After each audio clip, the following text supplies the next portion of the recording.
Alaska बैठक जिससे पूरी दुनिया को उम्मीदें थी कि युद्ध खत्म होगा, लेकिन क्या हुआ? अलास्का बैठक बेनतीजा रही। युद्ध विराम को लेकर नहीं बन पाई कोई सहमति। पुतिन और ट्रंप अगली बैठक के लिए राजी जरूर हुए। पुतिन ने कहा अगली बैठक मॉस्को में हो। ट्रंप ने कहा ऐसा हो सकता है। अगली बैठक की तारीख और जगह हालांकि अभी तय नहीं है, लेकिन पुतिन ने ट्रंप से यह जरूर कहा है कि मॉस्को में अगली बैठक होनी चाहिए। और ट्रंप ने क्या कहा, पुतिन की क्या बात हुई, देख लीजिए आप पहले। और एक और बड़ी खबर, ट्रंप के साथ बैठक के बाद प्रेस कॉन्फ्रेंस में बोले हैं पुतिन, यूक्रेन जंग की वजह को खत्म करना बहुत जरूरी है। यूक्रेन जंग की वजह को खत्म करना जरूरी है, यह पुतिन बोल रहे हैं। ट्रंप रूस के हित को समझते हैं। पुतिन ने कहा आज की बैठक से भविष्य में कई रास्ते खुलेंगे। तो यूक्रेन जंग की वजह जिसे पुतिन ज़ेलेंस्की को मानते हैं, ज़ेलेंस्की की जिद को मानते हैं, उस वजह को खत्म करना चाहते हैं पुतिन। और तभी भविष्य में शांति का कोई रास्ता निकल सकता है, यह पुतिन की तरफ से इंडिकेट किया गया। और एक और बड़ी खबर, व्लादिमीर पुतिन के साथ प्रेस कॉन्फ्रेंस में बोले हैं डोनाल्ड ट्रंप। पुतिन के साथ हमेशा अच्छा रिश्ता रहा। ट्रंप बोले समझौते के लिए सभी की सहमति जरूरी है। डील तब तक नहीं जब तक डील नहीं हो जाती है। कुछ मुद्दों पर सहमति नहीं बन पाई है। हम चाहते हैं दोनों देशों के बीच मित्रता रहे, यह डोनाल्ड ट्रंप की तरफ से कहा गया है। और डोनाल्ड ट्रंप ने बोला कि उनके और पुतिन के अच्छे रिश्ते हैं, लेकिन जब तक यह डील पूरी तरह से नहीं हो जाती है तब तक मत मानिए कि कोई डील हुई है। और देखिए एक और बड़ी खबर, पुतिन के साथ बैठक के बाद बोले हैं डोनाल्ड ट्रंप, अब नेटो महासचिव और ज़ेलेंस्की से बात करेंगे, दुनिया के और भी नेताओं से बात करेंगे। डोनाल्ड ट्रंप की तरफ से यह कहा गया, सुनिए आप। तो देखिए बहुत सारे मुद्दे हैं जिस पर बात हुई है, लेकिन अभी भी कई मुद्दे हैं जिस पर सहमति नहीं बनी है, यह कहा ट्रंप ने। एक और खबर, पुतिन ने यूक्रेनी और यूरोपीय नेताओं से अपील की है बातचीत में कोई बाधा खड़ी ना करें, साजिश बातचीत को प्रभावित कर सकती है, यह पुतिन की तरफ से कहा गया यूरोपीय नेताओं से। और यूक्रेन से यह साफ तौर पर पुतिन ने कहा है। तो देखिए आप तस्वीरें हम आपको दिखा रहे हैं प्रेस कॉन्फ्रेंस के बाद डोनाल्ड ट्रंप और पुतिन की यह बातचीत। और जब पुतिन पहुंचे अलास्का, उस वक्त की तस्वीर भी हमने आपको दिखाई, किस तरह से गर्मजोशी के साथ दोनों शीर्ष नेता, दोनों टॉप लीडर्स की मुलाकात हुई है। और प्रेस कॉन्फ्रेंस के बाद भी यह गर्मजोशी साफ तौर पर नजर आई है। दोनों नेताओं ने किस तरह से एक अच्छे माहौल में बातचीत की। कुछ तस्वीरें आपको दिखाते हैं, ट्रंप और पुतिन की मुलाकात की कुछ तस्वीरें आपके सामने। और ये तस्वीरें एक बहुत बड़ा मैसेज दे रही है। पुतिन ने ट्रंप से हाथ मिलाया, ये देखिए आप। जब पुतिन पहुंचे हैं अलास्का, इसके बाद जिस ज्वाइंट बेस पर पहुंचे हैं, वहां पर पहुंचते ही पुतिन और डोनाल्ड ट्रंप की गर्मजोशी के साथ मुलाकात। और पहुंचते ही ट्रंप और पुतिन ने हाथ मिलाया, रेड कारपेट वेलकम दिया गया है। ये आप तस्वीरें देख पा रहे हैं। एक कार में रवाना हुए इसके बाद व्लादिमीर पुतिन। अमेरिकी मीडिया ने पुतिन से सवाल पूछे, लेकिन आपने जैसा देखा और हमने आपको तस्वीरें दिखाई, पुतिन ने कुछ ऐसा इशारा किया कि उनको आवाज सही तरीके से नहीं आ रही है। सवाल यह है कि क्या आवाज सही तरीके से नहीं आ रही थी, या फिर पुतिन उस वक्त असहज महसूस कर रहे थे जिस तीखे सवालों को रखा गया था पुतिन के सामने अमेरिकी मीडिया की तरफ से। तो ये 6 तस्वीरें आपको हम दिखा रहे हैं। अलास्का में पुतिन और डोनाल्ड ट्रंप की मुलाकात, पूरी दुनिया को बहुत उम्मीद, लेकिन अभी क्या हो रहा है? पुतिन और ट्रंप की मुलाकात के बाद यूक्रेन में युद्ध सायरन और ज्यादा तेज हो गए। सवाल यह है कि क्या डोनाल्ड ट्रंप जब यह जरूर बोल रहे हैं कि कुछ मुद्दों पर बात हुई है, लेकिन कई ऐसे मुद्दे हैं जहां पर असहमति हुई है। सवाल यह है कि क्या जिन मुद्दों का जिक्र कर रहे हैं कि उन पर कुछ बात बनी है, क्या वाकई में डोनाल्ड ट्रंप वहां पर सही बोल रहे हैं, या फिर पूरी दुनिया से सच्चाई को छिपाया जा रहा है? हमारे साथ तमाम जो डिफेंस एक्सपर्ट है वो मौजूद है, उनका हम रुख करते हैं। हमारे साथ Brijesh Kumar sir as a defence expert मौजूद है, OP Tiwari sir as a defence expert मौजूद है, प्रोफेसर अमिताभ सर हमारे साथ मौजूद है, और अनुराग जी हमारे साथ मौजूद है एज अ डिफेंस एक्सपर्ट। सबसे पहले सबसे पहले मैं ओपी तिवारी सर आपके पास आना चाहूंगा, आखिर इसका क्या मतलब है जब डोनाल्ड ट्रंप ये बोलते हैं कि कई मुद्दों पर बात हुई लेकिन अभी भी कई मुद्दे अनसुलझे और बात खत्म हुई नहीं, कि इसके बाद यूक्रेन में युद्ध सायरन और तेज हो गए। करुणा, देखो ये तो काफी क्लियर था कि कई मुद्दों पे बात होगी। Ukraine issue was one of them, एक उनमें से था, लेकिन बहुत बड़ा मुद्दा था। लेकिन जिस तरीके से ट्रंप ने कहा no deal till time deal is done, तो ये तो बहुत क्लियर था कि ये जो डील थी, पीस मेकिंग वाली जो डील थी, without Zelensky, without European leaders के हटा न रहने पर ये कोई कॉन्क्रीट रिजल्ट पर तो नहीं पहुंच सकते थे। तो ये बात शुरुआत हुई है, जैसा ऐसा लगता है, कुछ पत्रकारों ने कहा कि ऐसा लगता है कि पुतिन को मौका मिला कि ट्रंप को सामने बैठ के समझाएं कि हमारी लड़ाई किस लिए हो रही है। उनका जो प्राइमरी कॉज है लड़ाई का, वो बहुत महत्वपूर्ण है। ये हो सकता है कि पुतिन ने ट्रंप को समझाया होगा, ट्रंप इसमें कुछ मान सकते हैं कि कुछ समझ में आया हो। उन्होंने कहा है कि जब तक हम जेलेंस्की और यूरोपियन यूनियन से बात करेंगे ताकि किसी निष्कर्ष पर या किसी नतीजे पर पहुंच सके, बिकॉज ये निष्कर्ष और नतीजा खाली पुतिन के शर्तों पर नहीं हो सकता, ये यूक्रेन की भी शर्त होगी। यूरोपियन यूनियन इसमें एक मध्यस्थता का एक इंपॉर्टेंट रोल प्ले करेगा। तो ये सी चीज़ है कि इसमें कई सारे इशू थे। अलास्का एक तो हिस्टोरिकली बहुत इंपॉर्टेंट था। 1867 में जब रशिया ने अमेरिका को भेज दिया था, उस समय इनके संबंध काफ़ी अच्छे हो गए थे, इनकी लीडरशिप भी काफ़ी क्लोज हुई थी। दोनों तरफ यूएस में भी प्रॉब्लम थी और रशिया में भी, कोई दोनों इस डील से लोग काफ़ी खुश नहीं थे। लेकिन ये अमेरिका के लिए काफ़ी एक महत्वपूर्ण रहा था, क्योंकि नेचुरल रिसोर्सेज अलास्का में बहुत ज़्यादा मिले थे। तो इस चक्कर में हो सकता है शुरुआत इन्होंने की थी कि अलास्का मिलते हैं, ऐसी जगह है जहां पर एक हम लोगों ने दोनों देशों आपस में क्लोज आए थे। दैट इज यानी ओपी तिवारी सर एक बार फिर से हिस्ट्री को रिपीट करने की कोशिश की गई है। उसी अलास्का को इसलिए चुना गया था कि एक बार फिर से दोनों देशों के रिश्तों में गर्माहट जरूर आए, और इस मुलाकात में हमने देखा भी। और देखिए हमारे साथ ब्रजेश कुमार सर भी हैं। ब्रजेश कुमार सर, एक बात मुझे आप बताइए, पुतिन की तरफ से साफ कहा गया कि तब तक हल नहीं निकल जाता जब तक यूक्रेन युद्ध को लेकर जो वजह है वो वजह ना सॉल्व हो जाए। और सबसे बड़ी वजह तो पुतिन जेलेंस्की को मानते, वो बोलते हैं कि जब तक जेलेंस्की कुर्सी पर बैठे तब तक कुछ हो नहीं सकता। करुणा, ये मामला जो है ज्यादा पेचीदा है। यूक्रेन तो एक छोटा सा हिस्सा है, उससे ज़्यादा इम्पॉर्टेंट रशिया और अमेरिका के बीच में दो तीन और चीज़ें हैं। पहली बात तो थी जो डिप्लोमेटिक संबंध हैं, डिप्लोमेटिक वार्तालाप हैं, वो काफ़ी तरह से फ्रोजन हो रखे हैं। हालांकि स्टीव विटकॉफ उनके स्पेशल एडवाइज़र हैं, आते जाते टहल रहे थे। दूसरी बड़ी चीज़ वो है कि सॉल्ट ट्रीटी, जो स्ट्रेटेजिक आर्म्स लिमिटेड ट्रीटी, वो रिन्यू होने को आ रही है अगले साल बिगिनिंग में। तो वो एक बहुत ही महत्वपूर्ण है चीज़ दुनिया भर के लिए, कि क्या लिमिट करेंगे, क्या एटॉमिक वेपन रखेंगे, कैसे रखेंगे, वगैरह वगैरह। तीसरी बात और भी महत्वपूर्ण है, वो इकोनॉमिक है। रशिया के ऊपर तरह तरह के सैंक्शंस हैं, उनके एसेट्स बहुत फ्रोजन हैं, वो ट्रेड नहीं कर सकते हैं, गैस नहीं बेच सकते हैं। तो वो एक बहुत बड़ी समस्या रशिया के पास में है। उसके बारे में ज़्यादा जानकारी दुनिया में शायद नहीं है, क्योंकि वो क्लोज थी। और चौथा हिस्सा है यूक्रेन का, मतलब पुरानी कहानी के साथ में बॉइलिंग पॉइंट आता है यूक्रेन का और सिक्योरिटी का, जो कि यूरोप का है। तो इस माहौल में इनका मिलना बहुत अच्छी खबर है। इसकी पहल तो ट्रंप साहब शुरू से कह रहे हैं, लंबे लंबे उन्होंने बातें की हैं प्रेसिडेंट पुतिन के साथ में 3 दफे, 1-1 घंटे से ऊपर। और चूंकि ये मिल पाए, बड़ी अच्छी खबर है।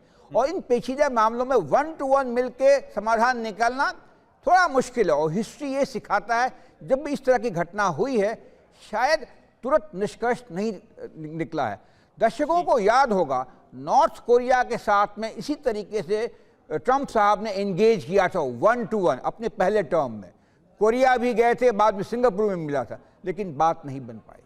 बिल्कुल, हमने देखा भी था सर कैसे साउथ कोरिया को क्रॉस करके वो नॉर्थ कोरिया गए थे, वो तस्वीरें हमें आज भी याद है।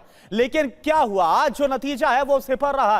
आज किस तरह से हम देख रहे हैं कि जो नॉर्थ कोरिया है उसे एक बड़े रॉक स्टेट के तौर पर लगातार डोनाल्ड ट्रंप और अमेरिका मानता है। हमारे साथ देखिए एक और खास मेहमान जुड़ गए हैं, प्रोफेसर भरत बरई है, जो कि इंडियाना यूनिवर्सिटी अमेरिका से इस वक्त हमारे साथ लाइव जुड़े हुए हैं। प्रोफेसर भरत बरई जी, देखिए इस मुलाकात को लेकर हाइप तो पूरी दुनिया में बहुत ज्यादा था, लेकिन जितना हाइप था, क्या आपको लगता है कि नतीजे उसके अनुकूल आए क्या?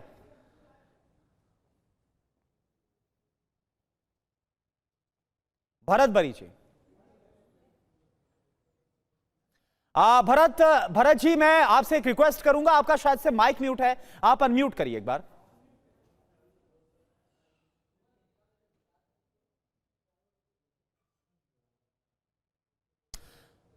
चलिए, शायद से कोई तकनीकी दिक्कत आ रही है, एक बार फिर से मैं आपके पास आऊंगा। लेकिन यही बात मैं प्रोफेसर अमिताभ सर आपसे समझना चाहूंगा। बहुत ज्यादा चर्चा थी, बहुत ज्यादा सुगबुगाहट थी, लग रहा था कि मुलाकात हुई नहीं कि युद्ध खत्म हो जाएगा। क्या आपको लग रहा है कि कुछ ऐसा हुआ? देखिए, एक तो इस मीटिंग से बहुत सारी अपेक्षाएं थी और वो अपेक्षाएं निर्मूल नहीं थी, क्योंकि कई दिनों से ये चल रहा था कि ट्रंप पुतिन मिलेंगे तो शायद कुछ एक बहुत बड़ी एक मीटिंग में कुछ नतीजा निकलेगा, लेकिन ऐसा हुआ नहीं। सबसे बड़ा अगर मैं कहूँ जो टेकअवेज इसमें है कि एक तो पुतिन और ट्रंप मिले और उसके बाद वैसी कोई घटना नहीं हुई जो जेलेंस्की और साउथ अफ्रीकन प्राइम मिनिस्टर के साथ मीटिंग के बाद हुई थी। यानी मीटिंग पूरी तरह से शांतिपूर्ण रही बात उनके अंडरस्टैंडिंग की, उन्होंने एक फिजिकल अंडरस्टैंडिंग इस्टेब्लिश कर ली और उन्होंने ये भी कहा कि वो आगे भी मिलेंगे। इसका मतलब ये पूरी तरह से बेनतीजा नहीं रही। जो हम ड्रामेटिक चेंज फील करने जा रहे थे कि ऐसा हो जाएगा, तो ऐसा कुछ नहीं हुआ। और मुझे लग भी रहा था कि एक जो युद्ध 3.5 साल से चल रहा है उसका अचानक 3.5 घंटे में कुछ आउटकम आ जाए, ये संभव नहीं था। लेकिन सबसे बड़ी बात है कि वो मिले और साथ में ट्रंप और पुतिन के जो भी मिसगिविंग्स रहे हो वहां पर निकला। और पुतिन अपने ओरिजिनल पोजीशंस पर ही रहे कि जो जितने भी पुराने क्वेश्चंस हैं, जब तक वो सेटल नहीं किया जाएंगे बात आगे नहीं बढ़ेगी। अब इसका दूसरा चरण अब हम देखेंगे जब ट्रंप जेलेंस्की से या अन्य यूरोपियन लीडर से मिलेंगे, क्योंकि सिर्फ स्टेक होल्डर्स यहाँ जेलेंस्की और ट्रंप ही नहीं है या पुतिन ही नहीं है, यूरोप भी एक बहुत बड़ा स्टेक होल्डर है, उसके साथ वो बात करेंगे। और मुझे लगता है जब ये अंडरस्टैंडिंग डेवलप होगी आगे चल के कि शांति कैसे होगी, तब ये क्लियर होगा। यूरोप को बैठा के, जेलेंस्की को बैठा के और ट्रंप और पुतिन को बैठा के, या उनको कॉन्फिडेंस मिले के, तब ये इस मीटिंग का कोई कंक्लूजन हम आगे देखेंगे। लेकिन एक बात तो है कि ये वॉर अभी जारी है, बातें होती रहेंगी। और ये कितनी बड़ी बात है, 3.5 साल में पहली बार समिट लेवल पर एक बहुत बड़ी मीटिंग हुई है जो बाइडेन साहब के जमाने में नहीं हुई थी। मैं ट्रंप का एडमायरर नहीं हूं, लेकिन इस बात को मैं जरूर ये करूंगा कि उन्होंने एक दर्जा दिया है रूसी लीडर को, उनको वेलकम करके। और जो उनके बॉडी लैंग्वेज हालांकि बहुत कंफर्टेबल नहीं थे शायद, लेकिन इतना तो जरूर था कि वो बात करने के लिए इच्छुक हैं। और इस संभावना से नकारा नहीं जा सकता कि ये आइस ब्रेकर था और इनके संबंधों का भी। और आने वाले दिन जो हैं वो बहुत इंटरेस्टिंग रहेंगे। और इसके बाद असली डिप्लोमेसी अब शुरू होगी जब यूरोप जेलेंस्की इनको भी इन्वॉल्व करके ये यानी एक तरह से प्रोफेसर अमिताभ सर, दोनों नेताओं ने, दोनों टॉप लीडर्स ने एक दूसरे को भांप लिया इस मुलाकात के जरिए कि क्या वाकई में जो दोनों देश है वो इंटरेस्टेड है भी या फिर नहीं, पूरी दुनिया के सामने एक दिखावा है। हमारे साथ प्रोफेसर भरत बरी जी जुड़े हुए हैं। मुझे लगता है सर आपके पास अब आवाज आ रही होगी। मैं आपसे जानना चाहूंगा कि आपको लगता है क्या, आपको ऐसी उम्मीद या संभावना है क्या, इनवाइट किया गया है पुतिन की तरफ से डोनाल्ड ट्रंप को कि आप आइए, मॉस्को मुलाकात होगी? आपको लगता है कि डोनाल्ड ट्रंप जाएंगे? ना, डोनाल्ड ट्रंप जाएंगे मॉस्को। और आज जो मीटिंग हुई है, जैसे ट्रंप ने पुतिन का स्वागत किया है रेड कारपेट कर, अपनी लिमूजिन में उसको बिठाकर मीटिंग के लिए ले गए, वो अच्छा रहा। मैं सोचता हूं अगर ये मुलाकात के बाद रशिया यूक्रेन पर अटैक कम करेगा, सिविलियन जो टारगेट्स है उसके पर पिटाई नहीं होगी और जो लोगों की मौत होती है वो नहीं होवे तो अच्छा होगा। दूसरा, उसका असर भारत पर कैसे पड़ता है, क्योंकि ट्रंप बोल रहे हैं कि ये 25% ज़्यादा टैरिफ लगाए हैं, वो भारत पर पुतिन के लिए सबक सिखाने के लिए लगाए हैं। वो बोलते हैं कि भारत ने रशिया से ऑयल लिया है और अगर पुतिन की हवा निकालनी है तो चाइना और इंडिया ऑयल लेना बंद कर दे, तो पुतिन को जो पैसे मिल रहे हैं अपने वॉर के लिए वो पैसे नहीं मिलेंगे। यानी भरत बरी जी, एक चीज आपने जिस तेल का और टैरिफ का आपने जिक्र किया, मैं एक चीज आपसे समझना चाहूंगा, यानी फिर आपको ये सही लगता है जो 2 दिन पहले अमेरिकी राष्ट्रपति डोनाल्ड ट्रंप ने रिपोर्टर से एक सवाल के जवाब में कहा था कि पुतिन इसलिए बातचीत के लिए राजी हुए क्योंकि भारत पर 50% भारी भरकम टैरिफ लगाया गया। क्या आपको लगता है कि वाकई में ट्रंप का यह दबाव काम आया जिसके बाद दोनों नेता मिले? मैं तो ऐसा नहीं मानता। ऐसा है कि पुतिन को भी दुनिया में रहना है, उनके भी काफी सैनिक मर गए हैं। एक एस्टिमेट के तरफ 2,50,000 रशियन सिपाही मर गए हैं और करीब 7,50,000 सिपाही घायल हुए हैं। तो पुतिन को भी लगता है कि उनकी भी सारी हुई पिटाई हो रही है। हाँ, यूक्रेन छोटा देश है, रशिया की स्ट्रेंथ ज्यादा है, लेकिन उसके भी कितने बेटे मर गए हैं इसमें।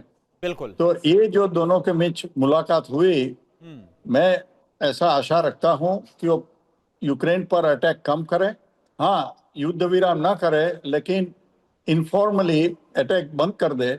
और भारत पर जो दबाव लाते हैं वो चीन पर उतना दबाव नहीं लाएंगे। क्यों?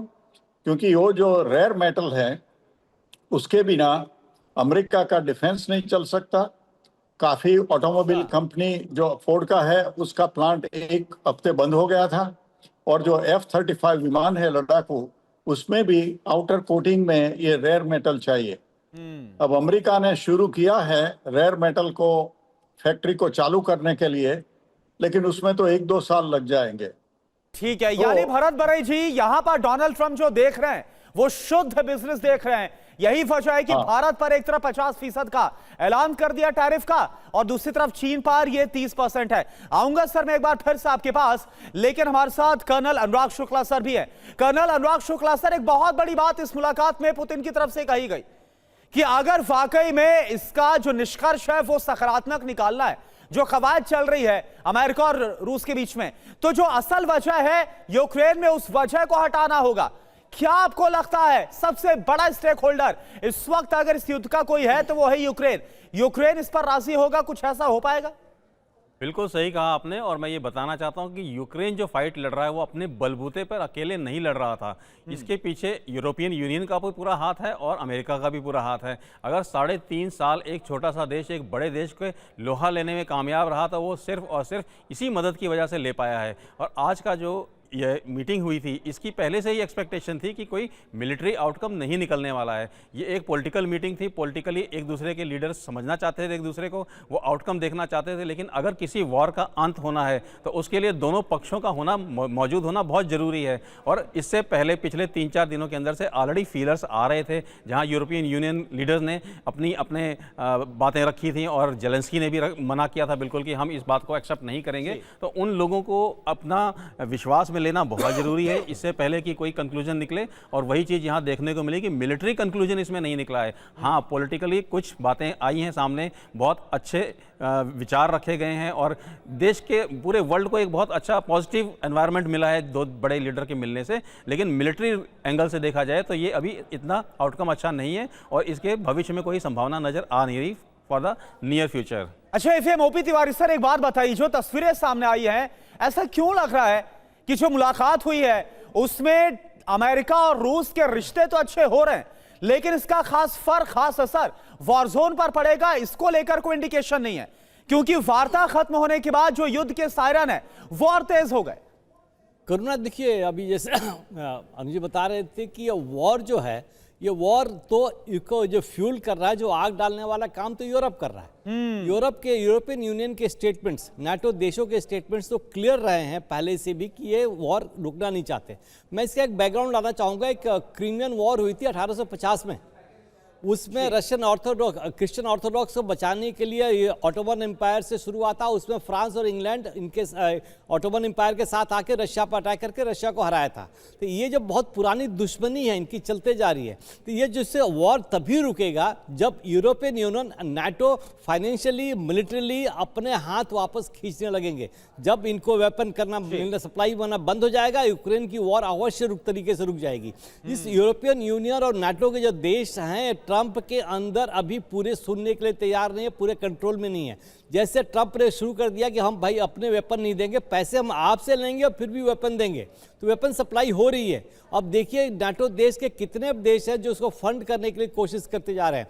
तो ये तो ट्रंप को भी इसका अंदेशा जौ से रहा होगा कि इस वॉर के बारे में जहां तक टॉक्स होगी वो रिस्ट्रिक्टेड होगी, बिकॉज ये पुतिन ने जो समझाने की कोशिश की है कि इसका प्राइमरी कॉज क्या है, और इसको इस पीस टॉक को सबोटाज करने के लिए यूरोपियन यूनियन या नाटो ही बैठा हुआ है।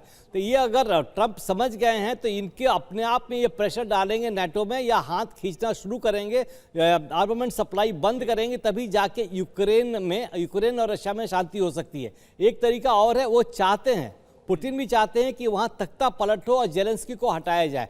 अगर ये इलेक्शन हो, सब मार्शल लॉ हटा के अगर इलेक्शन हो जाए वहां पर, तो जेलेंस्की हार जाएंगे, डेफिनेटली हारेंगे। जिस तरीके से वहां माहौल बना हुआ है, जिस तरीके से वहां लोगों को जबरदस्ती उनको आर्मी में भर्ती कराया जा रहा है, बॉर्डर एरिया में भेजा जा रहा है, वहां तो ये भी कंडीशन हो गई है कि लोग उसको रिश्वत पे कर रहे हैं इनके सीनियर ऑफिसर, ताकि हमें आर्मी में मत भर्ती करें। तो इंटरनल सिचुएशन यूक्रेन की तो बहुत ज्यादा खराब हो चुकी है। नहीं, ये आपने बड़ी बात कही है उपित तिवारी सर कि जेलेंस्की को हटाना बहुत जरूरी है। अगर वाकई में इस पूरी वार्ता का कोई निष्कर्ष और कोई पॉजिटिव आउटकम चाहिए, और ये डोनाल्ड ट्रंप चाहते हैं, लेकिन major general Brajesh Kumar sir, ऐसा हो पाएगा या आपको मौजूदा हालात में मुमकिन लगता है? और जो इस वक्त जेलेंस्की की पोजीशन है यूक्रेन में और जो उनके रिश्ते प्रगाढ़ है यूरोप के साथ, क्या आपको संभावनाएं नजर आ रही है? देखिए, मेरा मानना थोड़ा सा अलग है। जेलेंस्की एक बहुत पॉपुलर लीडर हैं। 3.5 साल तक एक छोटे मुल्क का लीडरशिप किया है उन्होंने, बहुत एडवर्स सर्कमस्टांसेस में।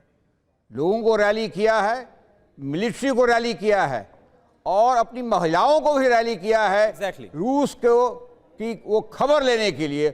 और जिस तरह से उन्होंने इनोवेशन कराया है रूस के ऊपर में हमला करने के लिए, ड्रोन्स के द्वारा हो, वो 4000 किलोमीटर पूर्व हो रशिया के अंदर, या 2500 किलोमीटर नॉर्थ पे हो, ये काबिल तारीफ है। बाकी जो सब अटकलें हैं, जहाँ तक कि लड़ाई का सवाल है, देखिए लड़ाई का हल लड़ाई से नहीं होता, बातचीत से होता है।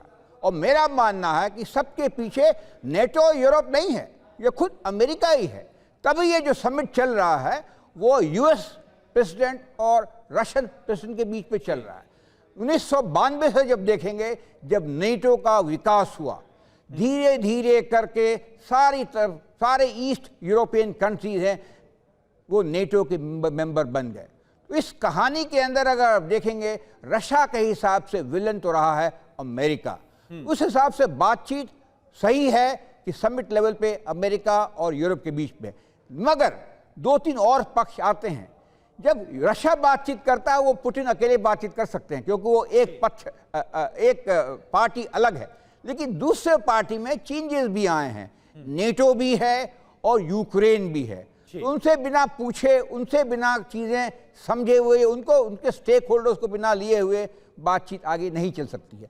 और ये जो बातचीत है, इस और सीरीज ऑफ नेगोशिएशन, लेन देन, you give something, you take something. बिल्कुल सर, और ये लेन देन कहीं ऐसा ना हो कि इस लेन देन के चक्कर में यूक्रेन को भारी नुकसान उठाना पड़ जाए। और यूरोप की तरफ से यह कंसर्न, यह चिंता जाहिर भी की गई है। और आपने सही कहा, तमाम जो स्टेक होल्डर से अगर वो सहमत होंगे तभी कोई नतीजा निकल पाएगा आखिरकार। एक और बड़ी खबर का रुख कर है, ट्रंप और पुतिन की मुलाकात पर क्रेमलिन का बयान आ गया। पुतिन के ऑफिस की तरफ से क्या कहा गया है? दोनों नेताओं की बात सकारात्मक रही है।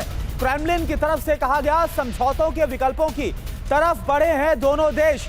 यानी आज की जो मुलाकात हुई है, इस मुलाकात में यह जरूर हुआ है कि समझौतों को लेकर क्या विकल्प हो सकते हैं, इस पर चर्चा जरूर हुई है। लेकिन क्या उन विकल्प पर कोई सहमति बन पाएगी, यह अपने आप में बड़ा सवाल। अब आपको सुनाते हैं 3 घंटे की बैठक के बाद डोनाल्ड ट्रंप ने क्या कहा, देखिए आप। और देखिए प्रोफेसर अमिताभ सर, मुझे एक बात बताइए, पुतिन को तो माफ कीजिएगा, डोनाल्ड ट्रंप को तो हम जानते हैं पूरी दुनिया के सामने कैसे बड़े बड़े दावे करते हैं, मैंने ये कर दिया, मैंने ये युद्ध रुकवा दिया, तमाम बड़ी बड़ी बातें डोनाल्ड ट्रंप करते हैं। ईरान को लेकर भी कुछ ऐसे ही कहा गया था। लेकिन आपको लगता है कि अब जो रूस और यूक्रेन वॉर को लेकर जो कहा जा रहा है, जैसा दावा किया जा रहा है कि सब कुछ मैं ठीक कर दूंगा, आपको इन दावों पर कितना दम नजर आ रहा है? देखिए, दावों में दम है इतना कि बातचीत हो सकती है और एक जो मीटिंग पॉइंट है वो ट्रंप ही है, क्योंकि उन्होंने अपना इस वॉर से स्टेक्स पहले ही हटा लिया था, तो वो अब स्टेक होल्डर नहीं रहे जो बाइडेन साहब अपने जमाने में थे। और अगर लेकिन ट्रंप के इतिहास को हम देखें, उनके पहले टर्म का और नॉर्थ कोरिया का जिक्र आया था, तो वहाँ पर वो इतने इफ़ेक्टिव नहीं रहे। उन्होंने कहा कि हम समस्या सुलझा लेंगे और बहुत आगे भी बढ़े थे, लेकिन उसका वो सारी चीज़ें बेनतीजा रहीं। वो अपनी पर्सनैलिटी को, अपनी पॉपुलैरिटी को दिखाने के लिए कह रहे थे। इनकी पॉपुलैरिटी को बूस्ट तो मिलेगा क्योंकि उन्होंने वो कर दिया है जो 3.5 साल में अब तक नहीं हुआ है, लेकिन वास्तविक जो डिस्कशंस हैं वो जेलेंस्की ही कर सकते हैं, ट्रंप ही कर सकते हैं, पुतिन ही कर सकते हैं। और जब तक वो तीनों और यूरोपियन स्टेक होल्डर्स भी नहीं मिले और उनमें एक समझौता न हो, तब तक नहीं हो सकता है। और इसमें थोड़ी हठधर्मिता यहाँ पर अगर आप देखें तो पुतिन की भी, वो कहते हैं कि जो ओरिजिनल पोजीशन था उससे वो हटने के लिए तैयार नहीं, यानी वो ये चाहते हैं कि नेटो से यूक्रेन का कोई सरोकार नहीं हो, उसमें फॉरेन ट्रूप्स नहीं आए, उनके एक बफर जोन बना के यूक्रेन को रखें। तो वो अगर पोजीशन में जब तक परिवर्तन नहीं होता है, युद्ध या युद्ध की संभावना से नकारा नहीं जा सकता है। लेकिन बात यहां पर वही आके जो पहले भी डोनाल्ड ट्रंप कहते हैं कि टेरिटरी स्वैप, क्या टेरिटरी स्वैप रूस चाहेगा? क्योंकि रूस भी नहीं चाहेगा, क्योंकि वहां पर उन्होंने संविधान परिवर्तन करके इन राज्यों को अपने राज्य में मिला लिया है, इस भूमि को। क्या यूक्रेन चाहेगा? बिल्कुल नहीं चाहेगा, क्योंकि उनका तो पोजीशन ही था कि हम जो क्राइमिया से शुरू हुआ था और अब जो डोनेट्स्क लुहांस्क और उसके आगे भी बढ़ गए हैं उसको वापस किया जाए, वो भी नहीं। यानी जो मैक्सिमलिस्ट पोजीशंस थे इन दोनों ने अपने नहीं छोड़े हैं, कोई एक मिडिल पॉइंट नहीं आया है। मैं वही कहता हूं, एक महीने पहले जब रूस गया था तो मुझे ये एहसास हुआ कि ये युद्ध लंबा चलेगा और रूसी तो पूरी तरह तैयार हैं, और खासकर यूक्रेनियंस के मामले में वो चाहते हैं कि किसी न किसी तरह यूक्रेन के साथ यूरोप को साधना है और अमेरिका को साधना है, और वो बड़े क्लियर। बिल्कुल, और एक बहुत ही स्ट्रांग पोजीशन में नजर भी आ रहा है जो रूस है। और जो आपने बात बोली बहुत सही बोली, और लगातार हमने देखा कैसे 3.5 साल में, हालांकि युद्ध को लेकर शुरुआत में कुछ विरोध भी पुतिन का हुआ, लेकिन लगातार और ज्यादा स्ट्रांग और ज्यादा मजबूत होते चले गए पुतिन। और रूस बिल्कुल नहीं चाहेगा कि यह समझौता ऐसा हो जहां पर उसे नुकसान उठाना पड़े। एक और बड़ी खबर, पुतिन के साथ बैठक के बाद बोले हैं ट्रंप, अब नेटो महासचिव और जेलेंस्की से हम बात करेंगे, दुनिया के और भी नेताओं से बात करेंगे, डोनाल्ड ट्रंप की तरफ से कहा गया। देख लीजिए आप क्या कहा गया। तो आपको बता दें कि आप जैसा कि लगातार हमारे खास मेहमान भी बता रहे हैं कि सिर्फ यह युद्ध ट्रंप और पुतिन की मुलाकात से नहीं रुकने वाला, बल्कि तमाम जो स्टेक होल्डर्स हैं उनसे विश्वास जीतना बहुत जरूरी है। और यही वजह है कि अब नेटो महासचिव और जेलेंस्की से बात करने की जो बात है वो डोनाल्ड ट्रंप बोल रहे हैं, सुन लेते हैं। तो ये देखिए, नेक्स्ट टाइम इन मॉस्को, ये कहा गया, यानी कि मॉस्को आने का न्योता पुतिन की तरफ से दिया गया डोनाल्ड ट्रंप को। और अब इसको लेकर जैसा हमारे साथ प्रोफेसर भरत बरे भी जुड़े हुए हैं, उनकी तरफ से बताया गया कि उन्हें पूरी उम्मीद लगती है, पूरी ये संभावना लगती है कि जो गर्मजोशी आज नजर आई है इस बातचीत में, ये आगे भी जारी रहेगी और इसका एक पॉजिटिव आउटकम निकलेगा। युद्ध पर इसका एक असर जरूर पड़ेगा। और प्रोफेसर भरत बरे सर, मैं आपसे ही सवाल करना चाहूंगा, यहां पर बात कर रहे हैं सबसे बड़ी वजह की, और जो पुतिन है उनकी एक हठधर्मिता जिसका जिक्र हमारे मेहमान ने भी किया, वो जेलेंस्की को लेकर, यूक्रेन को लेकर नजर आती। कुछ वक्त पहले एक मंच तैयार किया गया था इस्तांबुल में रूस और यूक्रेन की मुलाकात का। तब जेलेंस्की ने यह कहा था कि वो उम्मीद करते हैं कि उनकी मुलाकात वहां पर पुतिन से होगी, लेकिन ऐसा हुआ नहीं, पुतिन ने इंकार किया और फिर जेलेंस्की भी वहां पर नहीं गए। क्या आपको लगता है ऐसे हालात में जब तक दोनों नेता, यूक्रेन और रूस के नेता नहीं मिलते हैं, तब तक कुछ हो पाएगा? हो सकता है Trump can act as a middle man और वो ग्राउंड तैयार कर सकता है। मेरा ख्याल है कि यूक्रेन नेटो का मेंबर ना बने, वो तो पॉजिटिव हो सकता है। वहाँ फॉरेन ट्रूप्स नहीं आवे, वो भी हो सकता है। यहाँ न्यूक्लियर मिसाइल्स नेटो की या अमेरिका की नहीं डाले, वो भी हो सकता है। यूक्रेन बफर जोन बन जाए, वो भी हो सकता है। लेकिन जो टेरिटरी का मामला है, क्राइमिया में ऐसा है कि क्राइमिया तो पहले रशियन टेरिटरी थी। जब यूक्रेन सोवियत यूनियन का भाग बना, तब रशिया ने बोला कि आपके साथ लैंड से जुड़ा है, तो क्राइमिया आपके कंट्रोल में दे दे। तो इसीलिए जब क्राइमिया रशिया ने ले लिया तो यूरोप ने कुछ नहीं किया, अमेरिका ने कुछ नहीं किया, क्योंकि उसके आर्गुमेंट में वजह थी। लेकिन जो डोनेस्टिक में रशिया ने कब्जा कर लिया है करीब 20% यूक्रेनियन टेरिटरी पर, वो यूक्रेन कैसे छोड़ेगा जी, उसके पर मामला नहीं रुक जाएगा। दूसरे ज़ेलेंस्की छोड़ भी सकता है अपनी प्रेसिडेंसी। ऐसे देखो तो यूक्रेन का प्रेसिडेंट पहले था यानुकोविच। उनको ऐसा लगता है कि विक्टोरिया नुलैंड जो American assistant secretary of state थी बाइडेन साहब के साथ, उसने ये घुसपैठ कर कर उनको निकाला दिया यानुकोविच को और ज़ेलेंस्की को ले आए। तो उसमें तो ऐसा है कि अमेरिका ने ये कुछ गड़बड़ सड़बड़ थी जैसे बांग्लादेश में किया कि हसीना को निकाला और दूसरी सरकार ले आई। लेकिन ये जो मामला है डोनेस्टिक की, जो 20% टेरिटरी है यूक्रेन की जो रशिया के हाथ में आ गई है, उसके में कैसे समझौता होगा।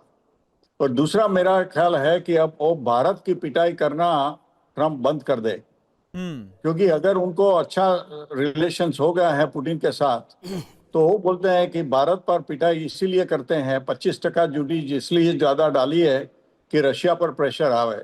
अगर उनका संबंध रशिया के साथ ठीक हो गया है तो फिर भारत की पिटाई करना बंद कर दे, वो मेरी आशा है। तो 27 अगस्त को जब दूसरा 25% ड्यूटी या टैरिफ लगेगा उसका वो एक्सटेंशन दे दे। नहीं, भारत बड़ा इस तरह अमेरिका चाहे कुछ कर ले, डोनाल्ड ट्रंप चाहे कुछ भी बोल दे, कितना ही टैरिफ लगा दें, ये भारत की तरफ से क्लियर भी कर दिया गया। ना सिर्फ इसका जवाब भी दिया जाएगा बल्कि साथ साथ इसका कोई फर्क, इसका कोई असर भारत पर नहीं पड़ेगा। S&P ग्लोबल की परसों की बात है जब रेटिंग्स जो भारत की है वो और ज्यादा बढ़ा दी गई है, यानी कि जो भारत की इकॉनमी है इसका इन सब से कोई असर नहीं पड़ने वाला। चाहे डोनाल्ड ट्रंप कुछ भी कोशिशें कर लें, ये सब कुछ बहुत क्लियर हो गया है। इन सब के बीच देखिए तमाम जो खबरें आ रही है, तमाम जो तस्वीरें सामने आ रही हैं, वो तस्वीरें भी हम दिखा रहे हैं कि मुलाकात कैसे हुई है। और एक बड़ी खबर हम आपको बता दें, वेस्टर्न मीडिया ने किया है दावा आज की बैठक में हावी रहे हैं पुतिन। ये वेस्टर्न मीडिया की तरफ से कहा गया। पुतिन ने प्रेस कॉन्फ्रेंस में पहले बोला वेस्टर्न मीडिया, तो देखिए वेस्टर्न मीडिया ने बताया कि कैसे पुतिन हावी रहे। एक अपर हैंड पुतिन का नजर आया है। अब सवाल ये उठता है कि अगर पुतिन हावी हैं तो क्या डोनाल्ड ट्रंप इस बात पर राजी होते नजर आ रहे हैं कि चाहे शर्तें कितनी ही कड़ी क्यों ना हो, कितनी ही टफ क्यों ना हो, उस पर अमेरिका राजी होगा।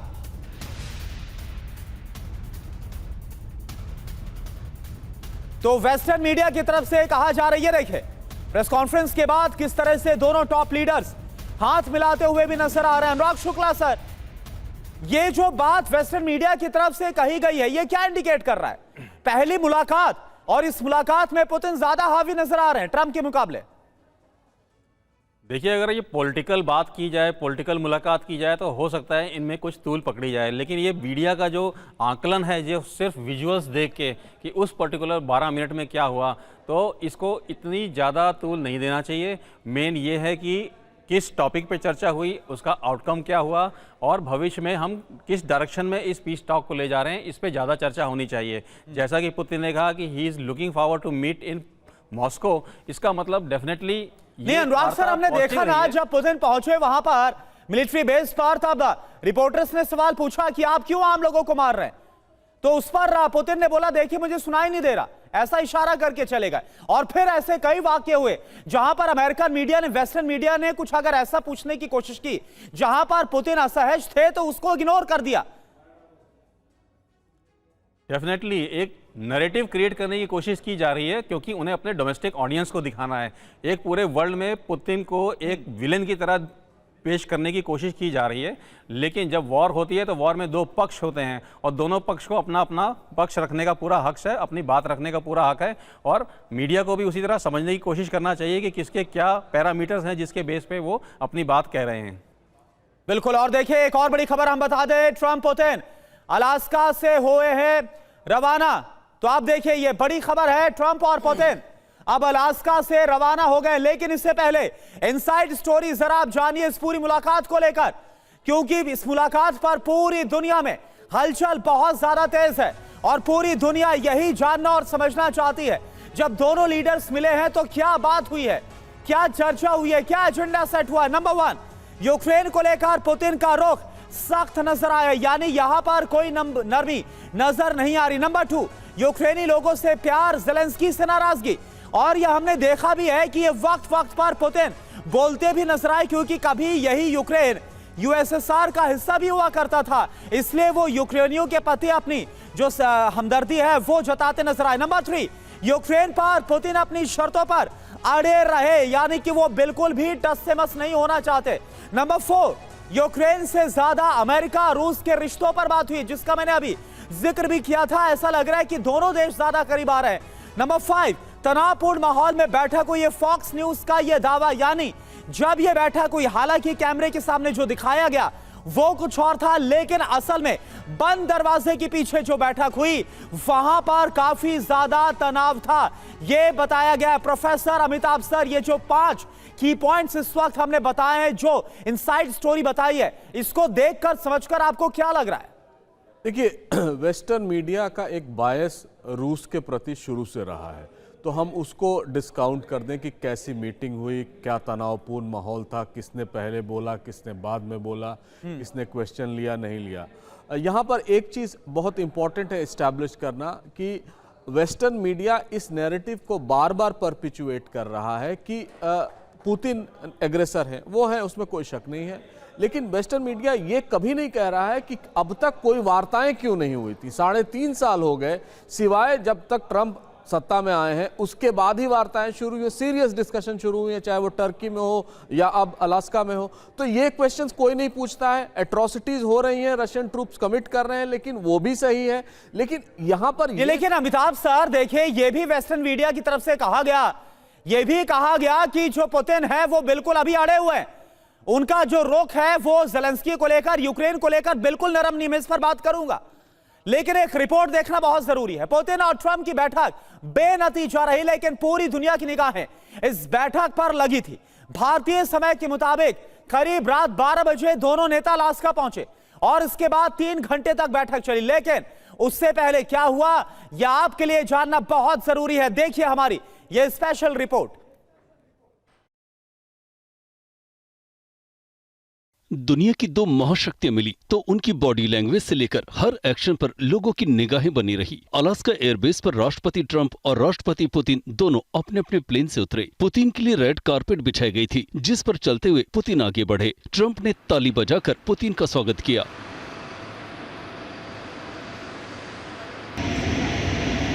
पुतिन ने भी थम्स अप दिखाया और मां ने इस बात का एहसास दिलाया कि सब ठीक रहेगा। पुतिन का थम्स अप का जवाब ट्रंप ने भी इस अंदाज में दिया।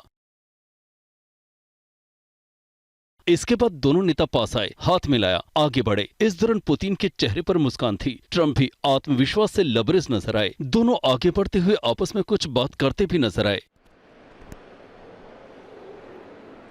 इस बीच अचानक कुछ ऐसा हुआ कि दोनों राष्ट्रपति ऊपर आसमान की ओर देखने लगे।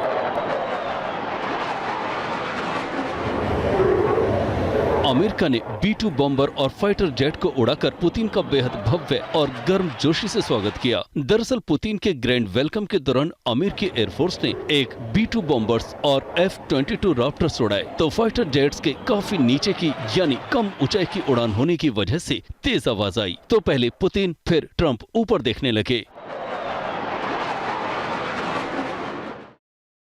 इसी दौरान एक और खास मूवमेंट फोटोग्राफर्स ने कैमरे में कैद किया, जिसमें पुतिन सामने खड़े थे और ट्रंप उनकी ओर शाहरुख खान की तरह बाहें फैलाए नजर आए। और ये तस्वीर सोशल मीडिया पर काफी तेजी से वायरल हो रही है। इसके बाद दोनों ने फोटो खिंचाई और ट्रंप पुतिन को मीटिंग हॉल की ओर अपनी कार में बैठाकर जाने वाले थे। एयरबेस पर मौजूद प्रेस की तरफ से सवाल किया गया। पुतिन से पूछा गया कि क्या वो सिविलियंस को मारना बंद करेंगे। इस पर पुतिन ने इशारा करते हुए जवाब दिया और कहा, सुनाई नहीं दे रहा है। वैसे भी एयरबेस पर विमानों का काफी तेज शोर था। इस दौरान एक और रोचक बात सामने आई। ट्रंप ने पुतिन को अपनी कार में बैठने का इशारा किया तो पुतिन ने कहा, क्या मैं आपकी कार में बैठ सकता हूँ। इसके बाद ट्रंप ने द बीस्ट में बैठने को बुलाया तो पुतिन ने अपनी लिमोजिन को छोड़ ट्रंप के साथ ही हो लिए। अमेरिकी राष्ट्रपति और रूसी राष्ट्रपति पुतिन एक साथ इस कार में सवार हुए। कार में पुतिन बाईं तरफ बैठे नजर आए, जबकि अमेरिकी राष्ट्रपति दाईं तरफ।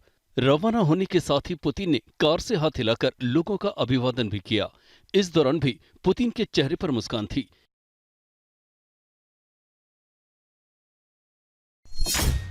इसके बाद अलास्का में समिट स्थल पर व्लादिमीर पुतिन और डोनाल्ड ट्रंप एक साथ पहुंचे, जहां काफी संख्या में प्रेस वाले थे। हालांकि यहां कोई प्रेस वार्ता नहीं होनी थी। मीडिया कर्मियों ने जब पुतिन से कई सवाल पूछे तो उन्होंने किसी भी सवाल का जवाब नहीं दिया। उन्होंने सिर्फ थैंक यू कहा। इस दौरान रूसी राष्ट्रपति का एक और अंदाज सामने आया। सवाल के दौरान पुतिन अपने चेहरे की भावभंगिमा बदलते देखे गए।